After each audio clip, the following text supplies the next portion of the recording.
What's up, Freebird? I'm Jason, and this is the Freebird Garage. We are on my commute to work.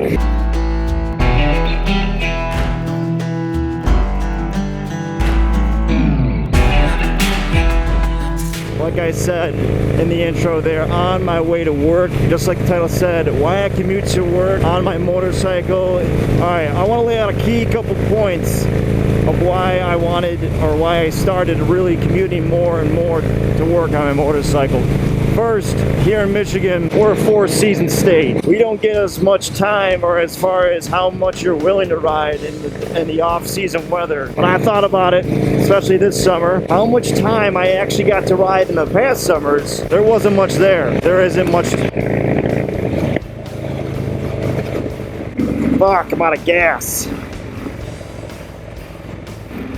Alright, well, just ran out of gas. My fuel gauge is actually off. So, I got about a little bit of a hike here, and it is busy traffic. I'm going to see if I could practically walk my bike, I think, to the next exit. So I'm going to try that. Alright, I can see the exit. Another part of riding on here, you can learn a lot of stuff. One, pay attention to your gas gauge. I thought I had more than an eighth of a tank. Get a little exercise in and hope you don't get smoked by a truck.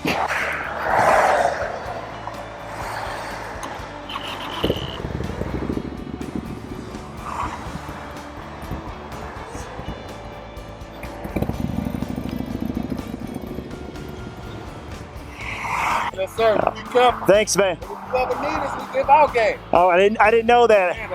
Yeah, detective from Dearborn Heights randomly popped up and said he'd take me to the gas station. Otherwise, I would have waited. I greatly appreciate it, though, man. Yeah, just hit 911 and just ask for MDOT. I didn't know that. Awesome. Thanks, man. What was your name? Dave. Dave. Jason. Thanks, man.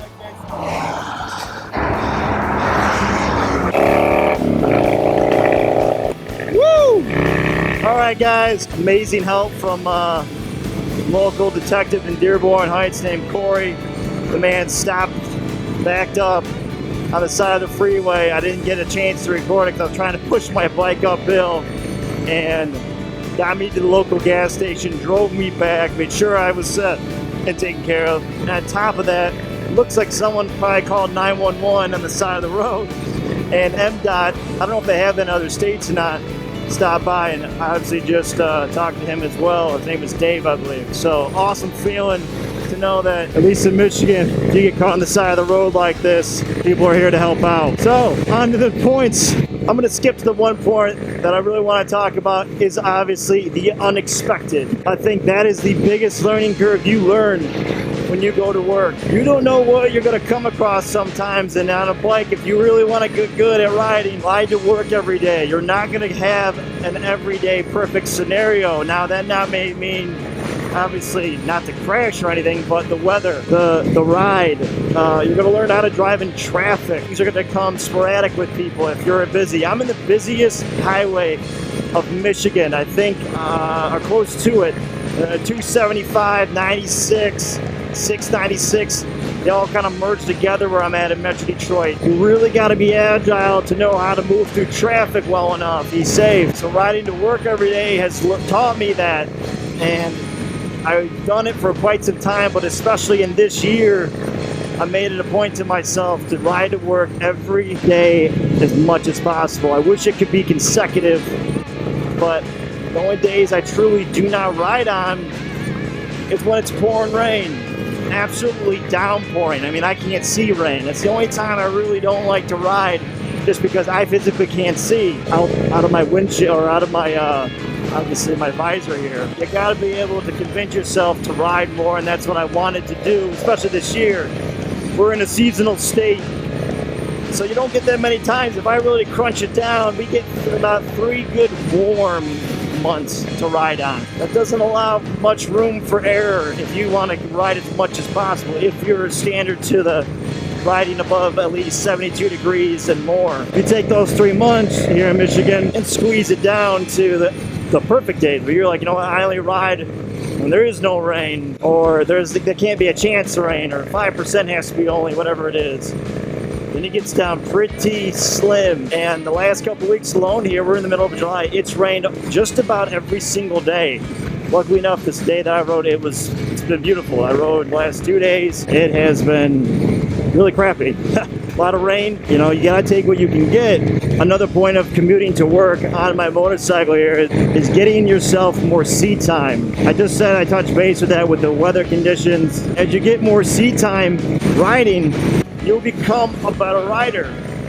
You'll be more comfortable in those situations. The ones that will hesitate if there's too much rain, or I don't like to drive because of traffic, or I can't get in there because whatever reason, I run a little behind, whatever it is. If you got a bike, take the time, or be late a little, or hop on it. You know, if it's like me where my summer's limited, you want to be able to enjoy it. You can't let those little hesitations hold you back every day from riding. I have to claim to myself that I did the same thing where I would get up, life would be busy, look at my bike, I'll ride it tomorrow. Do it again. Get up, look at the bike, I'll ride it tomorrow.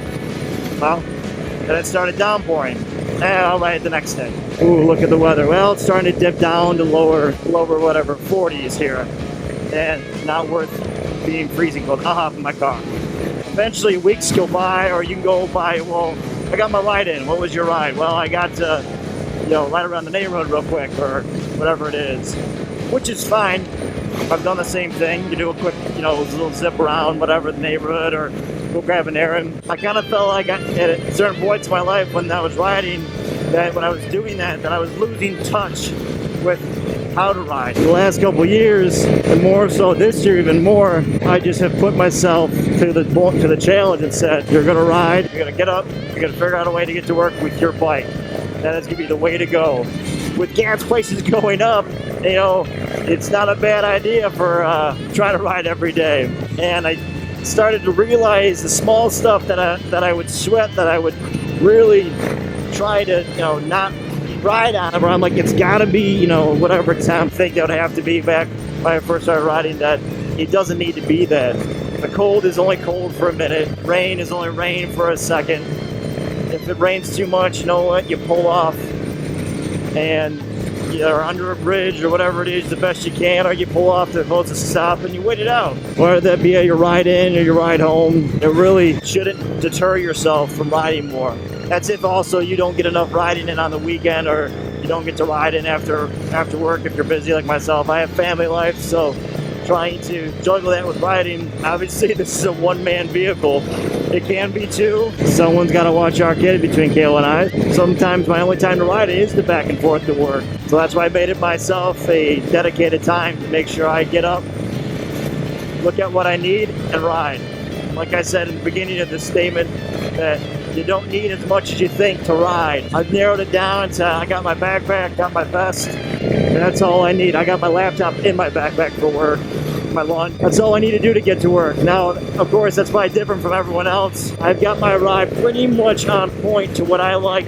So I get up, start my bike, grab everything I have on right next to my bike, and I'm out. I narrowed it down, figured out what I needed, and made it work. And it is well worth doing. If you're in a state that you get to ride all year round, then hey, I'm happy for you. I wish I could do the same. When you're not, this is what I'm down to. You got to be able to ride when you can and use your open opportunities.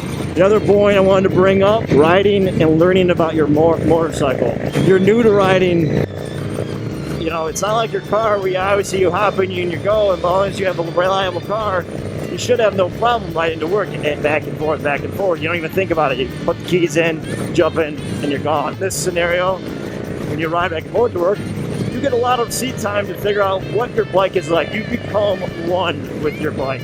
As cliche as that sounds, you actually do. You get to know it. You know what's happening. You know what's changing, and you know what your bike does.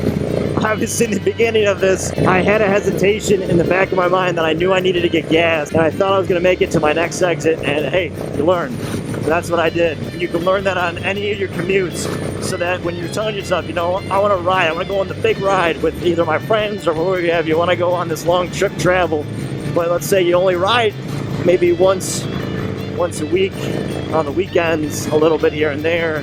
That, to me, doesn't prepare you for the long rides. doing commutes pretty much throws you in every bit of a long ride. It throws you into traffic. It gives you weather elements, gives you road conditions, unpredicted times with your bike. You don't know if it's going to break down or not. That's what happens when you get to ride, you get more seat time and understanding your bike, understanding its quirks, figuring out how to be a better rider with the bike. So the bike, I've always learned little when I was growing up, riding dirt bikes and into street bikes, that don't let the bike control you. You have to control the bike. And it may sound simple and stupid, but you can tell times where if your bike is new to you or you don't ride that bike enough, you get yourself into a tight situation, meaning traffic-wise, or you don't know which way to gun it or which way to get out of traffic or which way to handle that, or the rain situation or unpredicted elements that come at you. That's where you can learn. And that's why I started commuting to work every day, is all those points of learning how my bike works, understanding the ways of the road between traffic and times of what can happen, learning how people maneuver through the streets of heavy traffic. I know a lot of people like to ride with no traffic, so do I. You got to learn eventually to go through traffic and know how to do it well to keep yourself safe. And just in being able to ride more and enjoy it, enjoy your bike more. You spend however much on, if you have a monthly payment or if you are obviously you should have insurance on your bike. If not, I guess that's another cost, but at least you have payment on your bike. Divide that up every month you're paying yourself the ticket to not ride as much. It's a way of life, and I love it. It is truly uplifting. And that's the last point, is the feel good. The feel good of riding into work is essentially the best feeling I have going into work. It is amazing. It makes my day that could have been really crappy because something I knew that was coming up that I didn't predict or whatever it was, or pushing that throttle feels amazing getting into work. Your body feels fresh from the air smacking it, breathing fresh air. You're not having the recirculating air or whatever you have in your car. It's an awesome feeling. It's a great way to start your work day. It's you're realizing how amazing it is to get it done, and you get this runner workout high after you ride into work. Oh, that's awesome. Makes me dealing with customers and dealing with anything in the office just so much better. Just a great feeling to be able to handle all that stuff. That's my last point, guys. Does it feel good? Sorry, it's been a little scattered on this one here. The unpredicted, of course, gas running out kind of threw it off a little bit. But once again, I'd like to thank Corey, the detective out of Dearborn Heights, let me ride in his cruiser to go get gas and bring it back, of course. And Dave from the MDOT, who showed up after, saw that there and learned that. I didn't realize in Michigan, if you call 911 after you run out of gas, they'll come bring you gas. So anyone that's out there in Michigan roads, or if you have MDOT near you, now you know. Didn't know that by myself. As always, I would greatly appreciate it if you could hit the subscribe button, tap that like, press that notification, leave a comment below, and tell me what you think. And for those that have already subscribed, I greatly appreciate you guys. And as always, stay free, and I'll catch you guys later.